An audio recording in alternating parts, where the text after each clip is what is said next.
নমস্কার বন্ধুরা, সুপ্রভাত। কেমন আছো সবাই?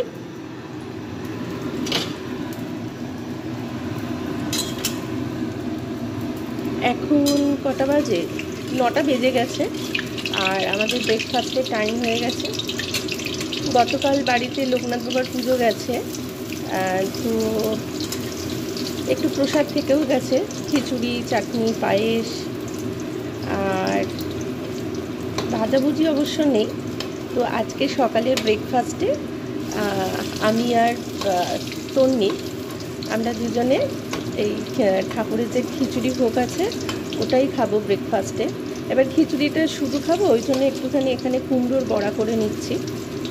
আর তন্নির বাবা চলে গেছে অফিসে, তো ওকে সকালবেলা টিফিন করে দিয়েছি, আর লাঞ্চটা ও করবে, অফিসেই করবে। আর তন্নির ঠাকুমা তো বয়স হয়েছে, ওনাকে তার এই খিচুড়ি টিচুড়ি দেওয়া যাবে না। ওনাকে আমি রুটি দিয়েছি, সকালে ওর বাবার জন্য রুটি তরকারি করেছিলাম। তো ওর ঠাকুমাকে একটু রুটি, মিষ্টি, ফল এইসব দিয়েছি টিফিনে। আর আমি আর তন্নি আমরা দুজনে মিলে এখন কালকের ভোগের খিচুড়ি আছে, ওই সব খাবো এখন।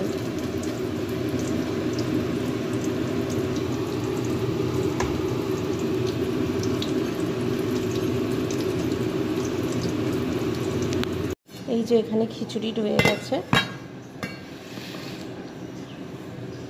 একটুখানি গরম করে নিচ্ছি কারণ ফ্রিজে রেখেছিলাম তো, খুব ঠান্ডা। এতটা ঠান্ডা মেয়েকে দেওয়া ঠিক হবে না, আর ঠান্ডা খিচুড়ি খেতেও অতটা ভালো লাগে না। জাস্ট অল্প একটু গরম করে নেব।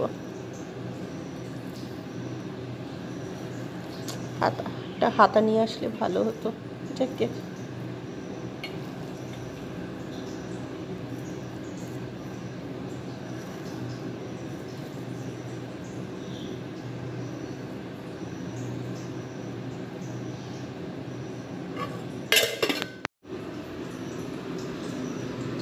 আমি মাইক্রোওভেনে অন্য সময় মাছ মাংস গরম করি, তবে এটা আমার এঁঠো নয়, কারণ আমি সব সময় ব্যবহার করার পর একটা জল ন্যাকড়া দিয়ে সব সময় মুছে রাখি, নাহলে এঁঠোর মধ্যে ঠাকুরের ভোগটা গরম করতে পারতাম না। একটুখানি গরম হোক।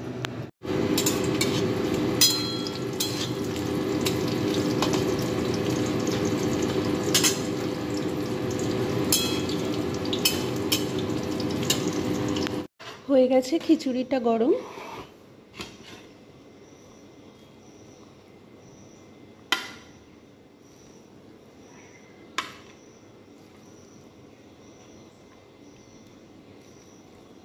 আজকে দুপুরবেলাও আমার বেশি রান্নার ঝামেলা নেই। রবিবার দিনকে যে জামাই ষষ্ঠী গেছে সেদিনকে মাটন একটু রয়ে গেছে। এবার গতকাল তো ঠাকুরের পুজো ছিল বলে আমি ওসব মাংস টাংস একদমই বার করিনি। কালকে তো ঠাকুরের ভোগই খাওয়া হয়েছে, হ্যাঁ রাত্রিবেলাও তাই হয়েছে। আর তাছাড়া পুজো বাচ্চার দিনে ওই রকম মাংস খাওয়াটা ঠিক ভালোও দেখায় না, তো সেই কারণে মাংস রয়ে গেছে। সোমবার আবার আমাদের নিরামিষ ছিল, তো সেই মাংসটাই, ওই পাঁঠার মাংস আছে। এবার জামাই ষষ্ঠীর দিন তো আমাদের খাবার অর্ডার করা হয়েছিল, তো সেই মাটনটা যেহেতু পোলাওয়ের সঙ্গে হয়েছিল, তো খুব শুকনো শুকনো, তো আমি সেইটাই একটু পেঁয়াজ দিয়ে টমেটো দিয়ে একটু বেশি করে ঝোল করে নেব আর ভাত করব। আজকে এই রান্না, তো কোনোটাই ঝামেলা নেই, পরে করব। এখন ব্রেকফাস্ট খেয়ে আমি আগে গতকালকার ঠাকুরের বাসনগুলো মাজব। কালকে বিকালেই মাজতে পারতাম, কিন্তু বিকালে তখনও বাসনগুলো খালি হয়নি। রাত্রিবেলা সবার খাবার পর তারপর যা ছিল বাটিতে রেখে, এই দেখো না এখানে বাসনগুলো পড়ে রয়েছে সব। এই বাসনগুলো ঠাকুর ঘরে রাখিনি, কারণ সকালবেলা তো তন্নির বাবা ঠাকুর ঘর মুছে অফিসে যাওয়ার আগে যে ঠাকুর পুজো দিয়ে গেছে।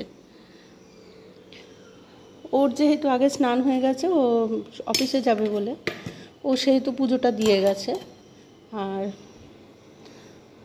আমার আবার যেদিন স্নান হয়ে যায় আগে, সেদিন আমি পুজো দিয়ে দিই। যখন নাইট ডিউটি থাকে তখন তো তাড়াতাড়ি স্নান হয় না, তখন আবার আমি পুজো দিই, আমার স্নান হয়ে যায়। ও তো দুপুরে তখন ঘুম থেকে ওঠে। চলো মেয়েকে খাবারটা দিয়ে দিই। মানে আয় আয়, ঠাকুরের ভোগটা গরম করলাম, ঠান্ডা হয়ে যাবে মা, এসো। চলো জল খাবার খেয়ে ঠাকুরের বাসনগুলো মেজে নিই। আর এগুলো নিয়ে আমি যাব ছাদে। আমাদের ছাদের যে কলটা, ওই কলটাতে তো কোনো নেই, মানে এঁঠোকাটা তো ধোয়ার ব্যাপারই নেই, আমি শুধু গাছে জল দিই। তো ওইখানেই নিয়ে যাব, নিয়ে গিয়ে মাজবো। আয় না মা।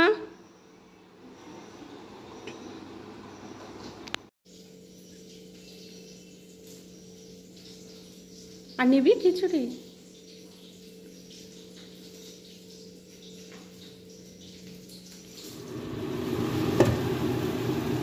ঠাকুরের বাসন মাজা হয়ে গেছে, ছাদে গিয়ে মেজে এলাম।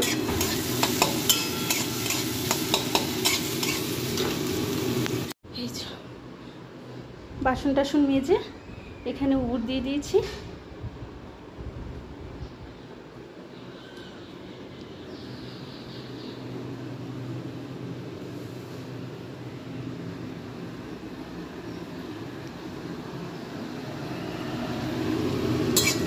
একটু আলু উচ্ছে ভাজা বসিয়েছি। এমনিতে তো আজকে রান্নার কিছু নেই, মাটন আছে, মাটনটা একটু শুকনো শুকনো টাইপের, তো ওটা একটু ঝোল করব। আর শুধু এক তরকারি ভাত, আমাদের বাড়িতে সাধারণত এক তরকারি ভাত খাওয়া হয় না, তাই জন্য একটুখানি আলু উচ্ছে ভাজা করলাম। আর এবার একটু টমেটো আর পেঁয়াজ কুচি করি, দিয়ে মাটনের একটু ঝোল করে নেব।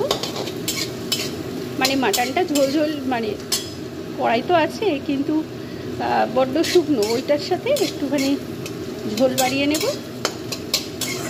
ওটা বসিয়ে ওদের ঠাকুমার নাতনি, তন্নির বাবা তো অফিসে গেছে, ও তো বাড়িতে নেই, আর ও তো অফিসেই লাঞ্চ করবে। তো তন্নির ঠাকুমাকে আর তন্নিকে খেতে দিয়ে আমি তারপর যাবো স্নানে।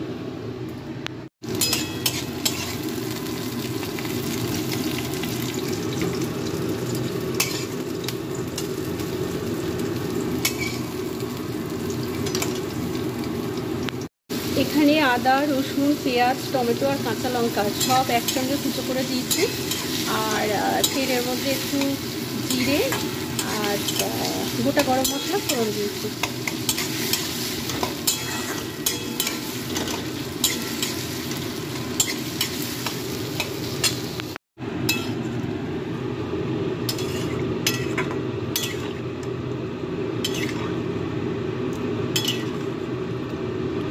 যেটুকু ফ্রিজে মাটন ছিল, এই যে এটা একটু ফুটলেই হয়ে যাবে। ততক্ষণ ওদের ভাতটা দিয়ে দিই। হয়ে গেছে মাটনটা। আজকে বেশ হালকা হালকা রান্না হয়ে গেল। তো মাঝে মাঝে এরকম হলে ভালোই লাগে, একটু অবসর পাওয়া যায়। তো চলো আজ এখানেই শেষ করি। সবাই খুব ভালো থেকো, টাটা।